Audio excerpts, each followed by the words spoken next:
Last week was our first playoff game, and my plaque psoriasis was so itchy under all my gear. Sometimes just thinking about scratching could take me out of the moment. And then my doctor told me I could get clearer skin with a pill called Otezla. Otezla apremilast is a prescription medicine used to treat adult patients with plaque psoriasis for whom phototherapy or systemic therapy is appropriate. Otezla can help you get clearer skin after just 4 months. Okay, ready for the next game. Talking to my doctor about a pill was a total game changer. Don't use Otezla if you're allergic to it. Get medical help right away if you have trouble breathing or swallowing, swelling of the face, lips, tongue, throat, or arms. Severe diarrhea, nausea or vomiting, depression, suicidal thoughts, or weight loss can happen. Tell your doctor if any of these occur and if you have a history of depression or suicidal thoughts. Live in the moment. Ask your doctor about Otezla. Call 1-844-4-OTEZLA or visit Otezla.com for prescribing info about cost, and more.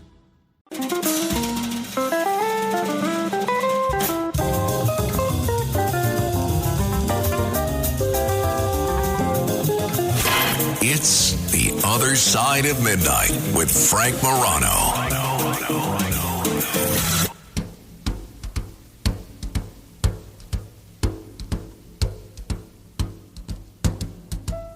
Fly me to the moon, let me play among the stars, and let me see what spring is like on Jupiter and Mars. In other words, hold my hand. In other words, baby, kiss me. Fill my heart with song and let me sing forevermore. Frank Sinatra wants to be flown to the moon. So have all of our recent presidents. They all come up with these plans to go back to the moon. President Bush, President Obama, President Trump. I don't remember President Biden, yes. And yet, here we are. Have not been back to the moon in over a half a century. One of the aspects of President Trump's legacy that I don't think he gets very much credit for, including from Trump supporters, is the establishment of the Space Force.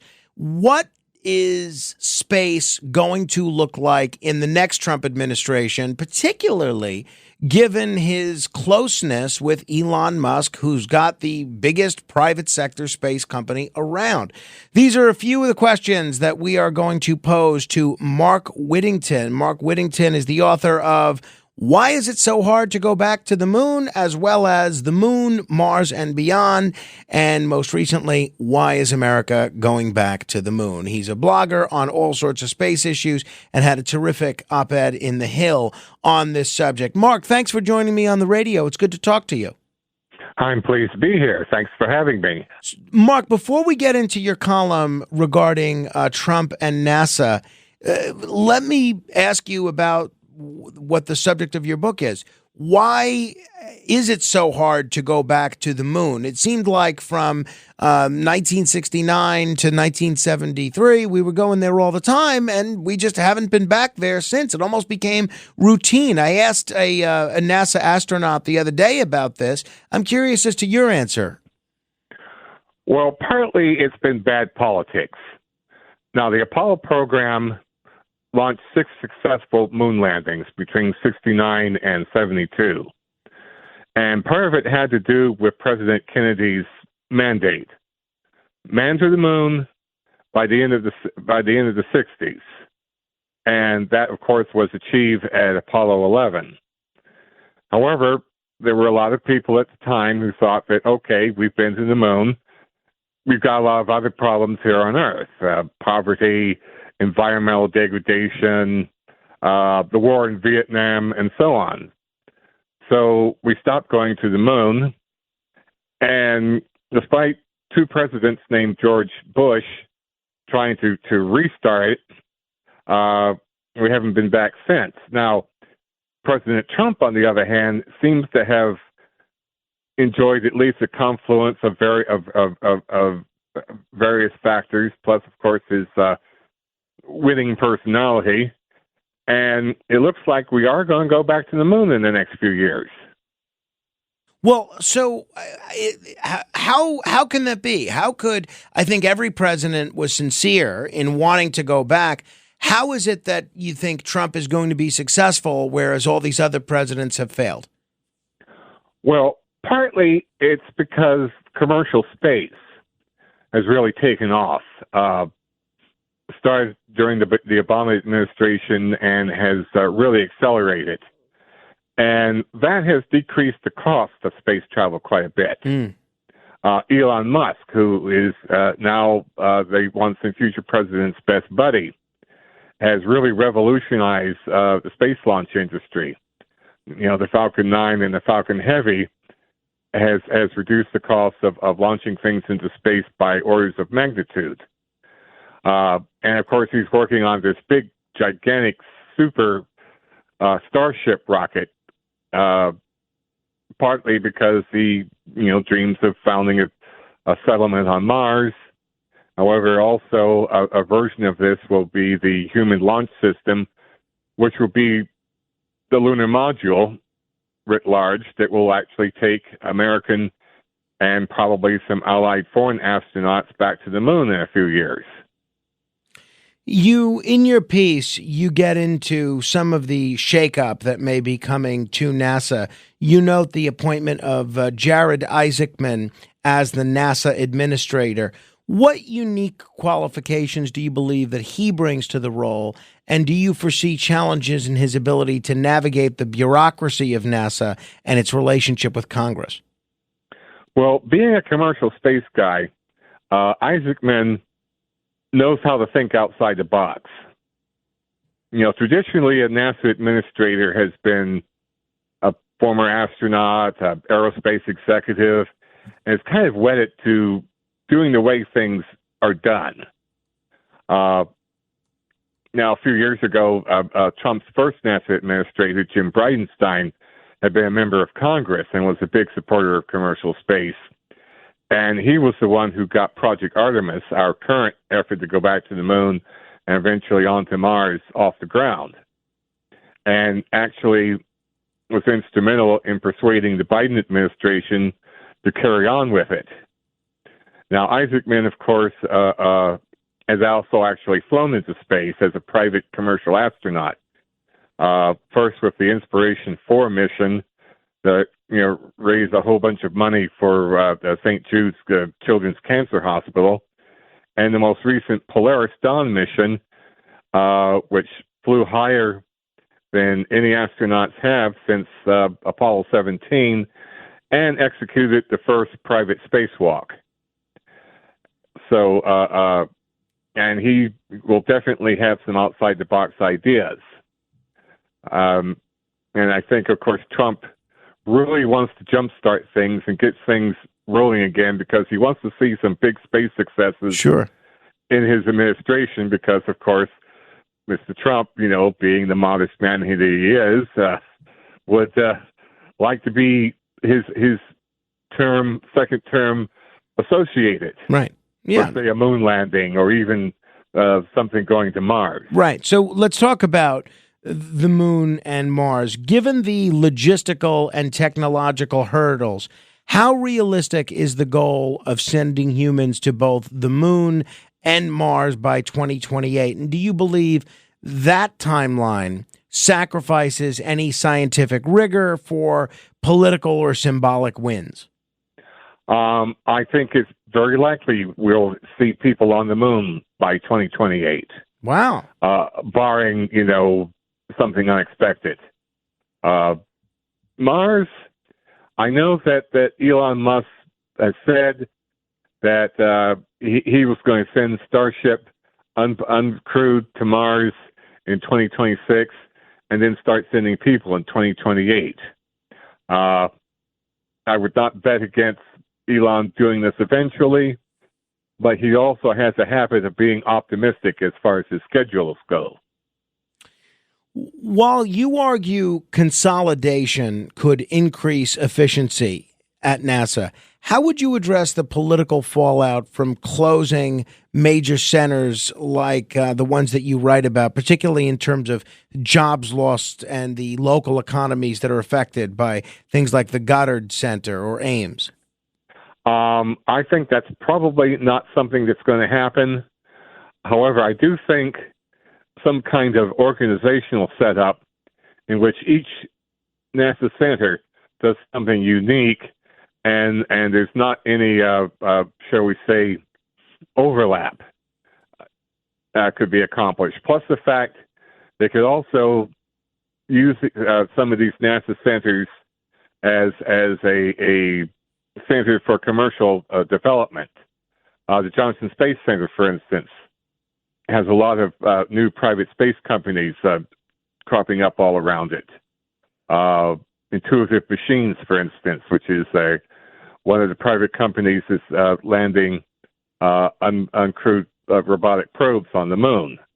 The Kennedy Space Center, of course, is now a commercial spaceport as much as it is a military and NASA spaceport.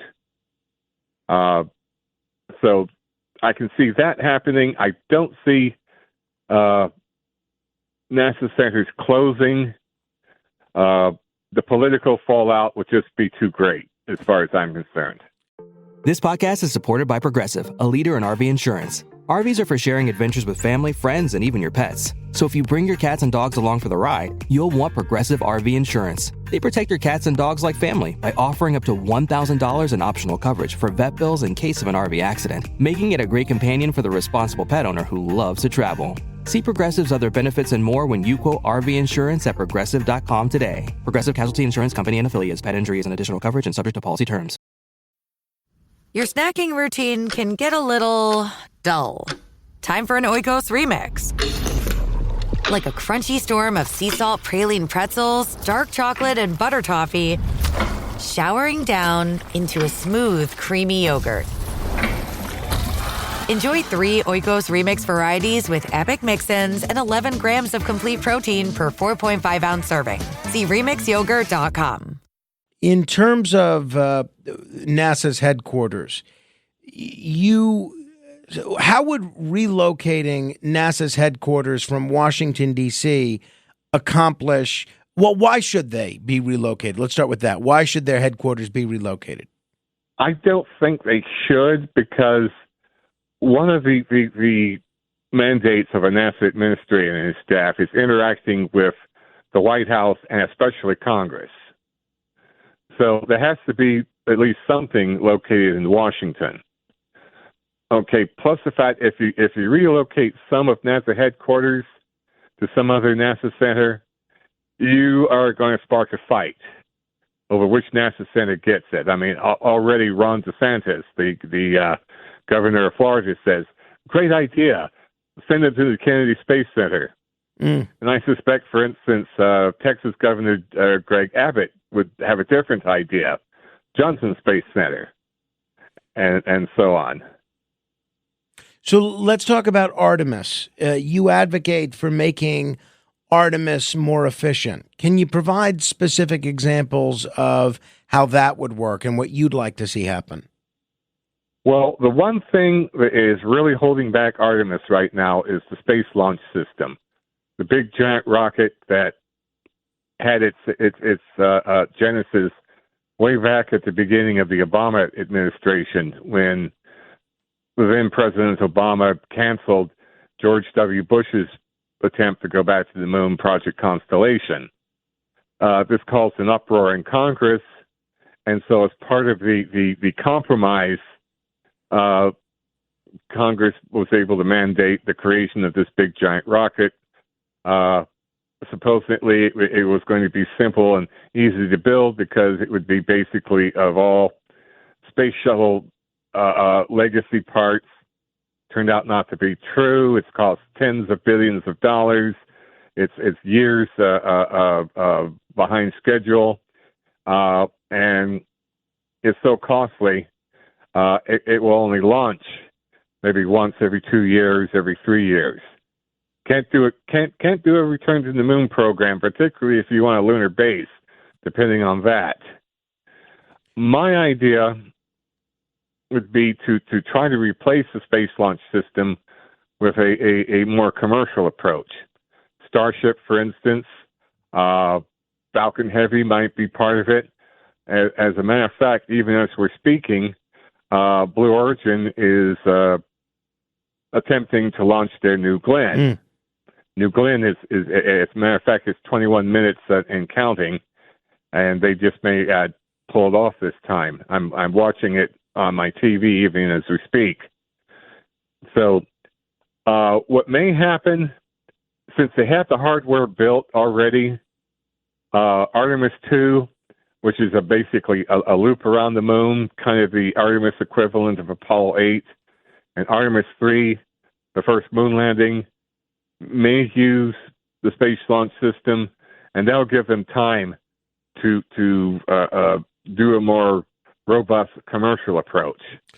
That's what I see happening. I could be wrong, of course. The group inside the transition team is really kind of working in secret right now. Mm-hmm. Nobody's reachable on social media, including people I have contact with, and nobody's talking. But we'll see. This is just my educated guess is what will happen. Sure. People are just tuning in. We're talking with Mark Whittington, columnist and author whose books include Why Is It So Hard to Go Back to the Moon? And we're certainly going to be keeping an eye on this New Glenn launch, which is very exciting. Mark, before I let you go, one of the fundamental hallmarks of the space race of the 1960s was the competition between the United States and the Soviet Union. Let's talk about the international aspect of this these days. How do you view the balance between NASA's efforts to return to the moon and Mars and the need to maintain competitiveness with countries like China and Russia when it comes to space exploration? Well, China is definitely a threat. They have not shown a propensity to be a good world citizen. They have certainly designs on the moon, and it doesn't involve sharing it with any other country. NASA, on the other hand, has created this agreement called the Artemis Accords. I don't remember exactly how many countries have signed on to it, but quite a few. And certainly each Artemis expedition will have international astronauts. Artemis 2, for instance, has a Canadian astronaut on board, as well as 3 NASA astronauts. So what's different about the competition is that each side is attempting to get as much of the world as possible on their side. Mm-hmm. Mm-hmm. And I think we're probably in the lead on that measure just because we're not communist China. Communist China tends to be somewhat overbearing, somewhat, you'll do as we say or else. Whereas we're more in the line of negotiation, making agreements, give and take. Right. No, absolutely. Let me end with this by asking you a little bit about the future of space exploration. President Biden, in his address last night, warned about the concentration of power in a few hands, basically a modern oligarchy. And he seemed to be describing people like Elon Musk. What steps can NASA take to ensure that lunar or Martian resource extraction and industrial development from projects related to the moon or Mars benefit humanity as a whole rather than a select group of nations or companies? Well, I mean, just the reality of economics means that only incredibly rich people and powerful companies are going to be able to start lunar mining or asteroid mining. The idea, of course, is that there should be just more than one or a few of these rich guys. That's one reason the New Glenn thing is important, because Elon Musk will finally have some competition. He has a little bit right now, but New Glenn, might be a competitor to Falcon 9, Falcon Heavy. Though also, of course, Starship is once it's operational, is just going to blow everybody away. I don't really feel threatened by the billionaires, and frankly, I think Biden was a little rich. In saying that, he gave George Soros the Medal of Freedom. I kind of regard George Soros as a modern Bond villain, considering his influence in American politics. We'll end it there. Mark Whittington, I hope people will check out your book. The book is called Why Is It So Hard to Go Back to the Moon? There are a number of other interesting space books as well. And also, Why Is America Going Back to the Moon? That's my other space policy book. Yeah, and a pretty important question to ask. Thank you very much, Mark. Appreciate it. Thank you very much. If you want to comment on any portion of our discussion, you're welcome to give me a call, 646-720-0635. That's 646-720-0635. This is The Other Side of Midnight. Straight ahead.